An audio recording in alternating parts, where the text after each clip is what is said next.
ప్రభుత్వం మూల్యం చెల్లించుకోక తప్పదని చెప్పేసి హెచ్చరిక తెలియజేస్తా ఉన్నాం. ఈ నేపథ్యంలో ఇప్పటికైనా కేంద్ర ప్రభుత్వం తన తీరును మార్చుకోకపోతే పెద్ద ఎత్తున ఉద్యమాన్ని తీవ్రతరం చేస్తారని హెచ్చరిక చేయదలుచుకున్నాం. చట్టాలని 4 లేబర్ కోడ్స్ గా తీసుకొచ్చి కార్మికుల మీద పెద్ద గుదిబండ వేశాయి. దానిని వ్యతిరేకిస్తూ ఈ రోజున భారతదేశం మొత్తం సరిపోదు, మిమ్మల్ని అందరినీ క్రోడీకరిస్తూ ఈ సభను ఉద్దేశించి 2 విషయాలు మీ దృష్టికి తీసుకొస్తాం. అలాగే మన జిల్లా కార్యదర్శి గారు కూడా ఈ సభకి వచ్చి ఉన్నారు. ఇప్పటి వరకు మనకి ఏదైనా కష్టం కలిగితే సంఘం పెట్టుకునే వాళ్ళం, యూనియన్ ఏర్పాటు చేసుకునే వాళ్ళం. ప్రభుత్వ దృష్టికి, యాజమాన్యం దృష్టికి తీసుకెళ్లే హక్కు మనకు ఉండేది. కానీ నరేంద్ర మోడీ గారు తీసుకొచ్చిన 4 లేబర్ కోడ్స్ వల్ల ఈ రోజున సంఘం పెట్టుకునే హక్కు, యూనియన్ పెట్టుకునే హక్కు, అడిగే హక్కుని కోల్పోవాల్సిన పరిస్థితి.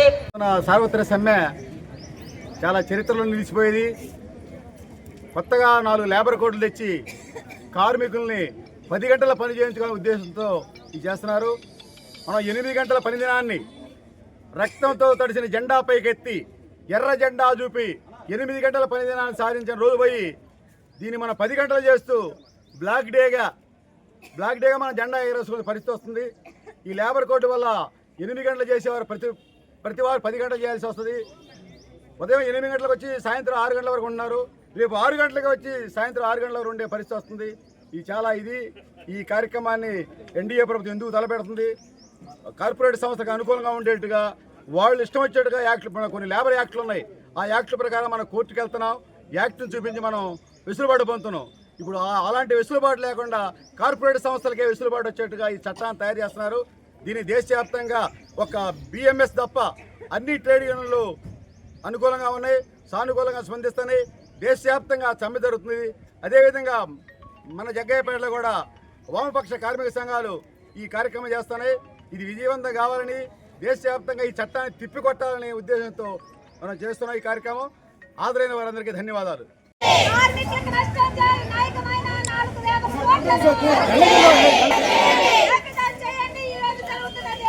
సంఘాల ఆధ్వర్యంలో భారతదేశ వ్యాప్తంగా ఈ రోజు కార్మిక వర్గం సమ్మె సంఘారావం పూరిస్తా ఉంది. పట్టణ ర్యాలీ కేంద్రాల్లో ప్రదర్శన నిర్వహిస్తూ ఉంది. ఈ సందర్భంగా కేంద్రంలో ఉన్నటువంటి నరేంద్ర మోడీ ప్రభుత్వానికి మేము ఒకటే చెప్పదలుచుకున్నా, ఏదైతే లేబర్ కోడ్లు ఉన్నాయో ఆ లేబర్ కోడ్లు రద్దు చేయాలి, తిరిగి 29 చట్టాలు పునరుద్ధరించాలి, అలాగే కనీస వేతనం 26,000 ఇవ్వాలి, స్కీమ్ వర్కర్లను ఉద్యోగులుగా గుర్తించాలి, కాంట్రాక్ట్ అవుట్సోర్సింగ్ కార్మికుల్ని పర్మనెంట్ చేయాలని తదితర డిమాండ్ల పరిష్కారం కోసం చేస్తున్నటువంటి ఈ ర్యాలీకి పెద్ద ఎత్తున పాల్గొన్న ఉద్యోగ కార్మిక సంఘాలకి ధన్యవాదాలు తెలియజేస్తూనే రాబోయే కాలంలో కార్మికుల యొక్క హక్కులను కాలు రాసే విధంగా, సమ్మె హక్కును కాలు రాసే విధంగా దేశవ్యాప్త సమ్మెగా పోరాడి సాధించుకున్నటువంటి చట్టాలను చుట్టచుట్టి కార్పొరేట్లకు గనక అప్పగించేటువంటి ప్రయత్నం చేస్తే కార్మిక వర్గం చూస్తూ ఊరుకోదు. కార్మిక వర్గం గనక కన్నెర చేస్తే ఆ ప్రభుత్వాలు మట్టి కొట్టుకుపోయినాయి. కాబట్టి నరేంద్ర మోడీ ఖబర్దార్, రేపొద్దున జరిగేటువంటి ఈ ఏప్రిల్లో జరిగేటువంటి లేబర్ కోడ్లను కనుక రద్దు చేయకపోతే నీ ప్రభుత్వం మూల్యం చెల్లించుకోక తప్పదని చెప్పేసి ఈ సందర్భంగా రాష్ట్ర ప్రభుత్వానికి వంతపడుతున్న, కేంద్ర ప్రభుత్వానికి వంతపడుతున్న కూటమి ప్రభుత్వానికి, కేంద్రంలో ఉన్నటువంటి నరేంద్ర ప్రభుత్వానికి ఒక సవాల్ విసురుతున్నాం. కాసుకోండి అని చెప్పేసి ఈ సందర్భంగా హెచ్చరిక చేయదలుచుకున్నాం. కమల, సిఐటియు జిల్లా కార్యదర్శి, ఎన్టీఆర్ జిల్లా. ఈ రోజు జరుగుతున్న దేశవ్యాప్త సార్వత్రిక సమ్మె ఒక బిఎంఎస్ తప్ప అన్ని ట్రేడ్ యూనియన్లు వేసి దేశవ్యాప్తం చేస్తున్నాయి. ఈ కొత్తగా ప్రవేశపెట్టబోయే లేబర్ కోడ్ రద్దు చేయాలని, రేపు ఏప్రిల్ నుంచి అమలు జరుగుతామని లేబర్ కోడ్లు మనం ఇంతకుముందు సాధించిన 8 గంటల పని విధానంపై 10 గంటల పని విధానం రాబోతుంది. మన రక్త తర్పణతో సాధించిన మేడేని ఇక బ్లాక్ డేగా మార్చుకోవాల్సిన రోజు ఆసనమవుతుంది. ఈ కూటమి ఇక్కడ రాష్ట్ర ప్రభుత్వం ఆ నరేంద్ర మోడీ చేసే చేష్టలకి, ఆ ప్రభుత్వం నిర్ణయించే కార్యక్రమాలన్నిటికీ ఇక్కడ వంతపాడుతూ కూటమి ప్రభుత్వం వాళ్ళ పబ్బం గడుపుతున్నారు. ఈ కార్యక్రమం దేశవ్యాప్తంగా జరుగుతుంది. అదేవిధంగా మన జగ్గయ్యపేటలో వామపక్ష ట్రేడ్ యూనియన్లు అన్నీ కలిపి ఈ కార్యక్రమం చేసినాయి. చాలా సక్సెస్ అయిన కార్యక్రమం. దేశవ్యాప్తంగా అదేవిధంగా సక్సెస్ అవుద్ది. ఈ చట్టాలని రద్దు చేపితే మాత్రం చాలా భయంకరమైన పరిణామాలను కేంద్ర రాష్ట్ర ప్రభుత్వాలు ఎదుర్కోవాల్సి వస్తుందని ఏఐటీసీ తరపున మన కార్మిక సంఘాలన్నీ కలిసి పెద్ద ఎత్తున కేంద్ర ప్రభుత్వానికి, అలాగే దానికి ఒత్తాస పలుకుతున్న కూటమి ప్రభుత్వానికి వ్యతిరేకంగా భారీ ర్యాలీ తీయడం జరిగింది. దానిలో భాగంగానే ఈ రోజున ఎంఆర్ ఆఫీస్ గారి దగ్గరకు వచ్చాం. మన సమస్యలను ప్రభుత్వం దృష్టికి తీసుకెళ్లాలనే ఉద్దేశంతో ఈ ర్యాలీ తీయడం జరిగింది. ఈ ర్యాలీకి ASHA, anganwadi, mid day meals, అలాగే రిక్షా, భవన నిర్మాణ కార్మికులు, ముఠా కార్మికులు, హమాలీ కార్మికులు, కేవీకే కార్మికులు, ఏఆర్ఎస్ కార్మికులు, అలాగే రకరకాల ఉద్యోగులు ఈ కార్మికులు ర్యాలీలో పాల్గొన్నారు. ఇంకా వచ్చిన సంఘాలు చాలా ఉన్నాయి. వాళ్ళందరి పేర్లు చెప్పడానికి టైం సరిపోదు. మిమ్మల్ని అందరినీ క్రోడీకరిస్తూ ఈ సభను ఉద్దేశించి 2 విషయాలు మీ దృష్టికి తీసుకొస్తాం. అలాగే మన జిల్లా కార్యదర్శి గారు కూడా ఈ సభకి వచ్చి ఉన్నారు. ఇప్పటి వరకు మనకి ఏదైనా కష్టం కలిగితే సంఘం పెట్టుకునే వాళ్ళం, యూనియన్ ఏర్పాటు చేసుకునే వాళ్ళం. ప్రభుత్వం దృష్టికి, యాజమాన్యం దృష్టికి తీసుకెళ్లే హక్కు మనకు ఉండేది. కానీ నరేంద్ర మోడీ గారు తీసుకొచ్చిన 4 లేబర్ కోడ్స్ వల్ల ఈ రోజున సంఘం పెట్టుకునే హక్కు, యూనియన్ పెట్టుకునే హక్కు, అడిగే హక్కుని కోల్పోవాలి. మన 4 విషయాలు గుర్తుపెట్టుకోవాలి. ముందు ఈ సమ్మెకి విజయవంతం చేయడానికి వచ్చిన వామపక్ష ట్రేడ్ యూనియన్ కార్మిక సంఘాలందరికీ అభినందనలు.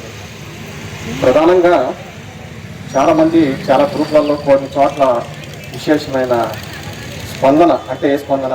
మీరు ధర్నా ఎందుకు చేస్తున్నారు, మీకేం అవసరం, మేము పెంచుతాం కదా. మోడీ గారు పెంచేది ఎవరికి? ఈరోజు అదానికి కావాల్సి వస్తే ₹1 కోట్ల జీఎస్టీ పెంచుతాడు, అవసరమైతే కార్మికుల కోసం తగ్గిస్తామని చెప్పి 1% తగ్గిస్తాడు. ఈ 14 సంవత్సరాల కాలంలో మోడీ గారు ఎంత జీతం పెంచాడనేది కార్మిక వర్గం ఆలోచించాల్సిన పరిస్థితి ఉంది. మనం అడిగే హక్కు ఉంది, కానీ నువ్వు అడగొద్దు, మేము చేస్తామన్నారు. ఇందాక ఒక తెలుగుదేశం నాయకురాలు నాతో పోతూ బయటికి, అంటే మున్సిపాలిటీ దగ్గర మాట్లాడుతూ, ప్రారంభించారా ధర్నా? ప్రారంభించామా? నువ్వు ఇస్తే 3 సంవత్సరాల కాలంలో 3 సార్లు 2 సార్లు బడ్జెట్ పెరిగింది, బడ్జెట్ సమావేశాలు జరిగింది. ఆ బడ్జెట్ సమావేశంలో కనీసం స్కీమ్ వర్క్లు కానీ, ముఠా వాళ్ళు కానీ, మున్సిపాలిటీ కానీ వాళ్ళ సమస్యల మీద ఎక్కడైనా మాట్లాడారా? లేదు కదా. మరి అడగకుండా ఎవరిస్తారు? ఈరోజు ఉన్న పరిస్థితిలో మన పిల్లలు ఉన్నారు. ₹1 ఇవ్వాలంటే వాడు గొడవ చేస్తాడు, మారం చేస్తాడు. మరి ప్రభుత్వానికి మనం పిల్లలు లాంటి వాళ్ళం. పిల్లలు లాంటి వాళ్ళు ఈరోజు అడిగితే తప్పంటున్నారు. ఇది ఎక్కడికి న్యాయం? ఇదంతా ఆలోచించాలి. రెండోది, వేజ్ బోర్డు అసలు తీసేశారు. వేజ్ బోర్డు అసలు మాట్లాడే పరిస్థితి లేదు. అసెంబ్లీలో మాట్లాడాల్సి వస్తే, పార్లమెంట్లో మాట్లాడాల్సి వస్తే వాళ్ళ జీతం ఎంత, మా కాంట్రాక్ట్లు ఎంత, మా పరిస్థితి ఎంత అని అడుగుతున్నారు. మరి కార్మికులు, పనిచేసే కార్మికులకి వాళ్ళ పరిస్థితి ఏంటి? గతంలో ఉన్న ₹50, ₹60 ఉన్న మంచి నూనె ఈరోజు ₹180, ₹160 వెళ్ళింది. కందిపప్పు ఈరోజు 180 అట్లా వెళ్ళింది. కనీసం మినపప్పు వండుకొని తిన్నామంటే అది కూడా ఆకాశాన్ని అంటుంది. మరి దాని తగ్గ రేట్లు, జీతం ఇవ్వాలా లేదా? ఇది మన కార్మికులు అందరూ ఆలోచించుకోవాలి. రెండోది, ఈరోజు 60 సంవత్సరాలు 62 సంవత్సరాలు దాటితే మిమ్మల్ని తీసేస్తామంటున్నారు. 60-62 సంవత్సరాలు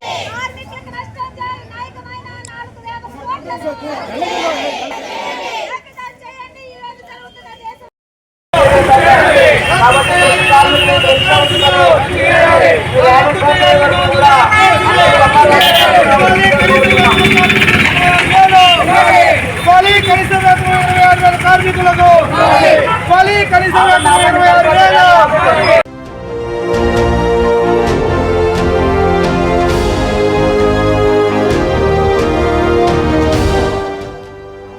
JTV, Voice of Jagyapet.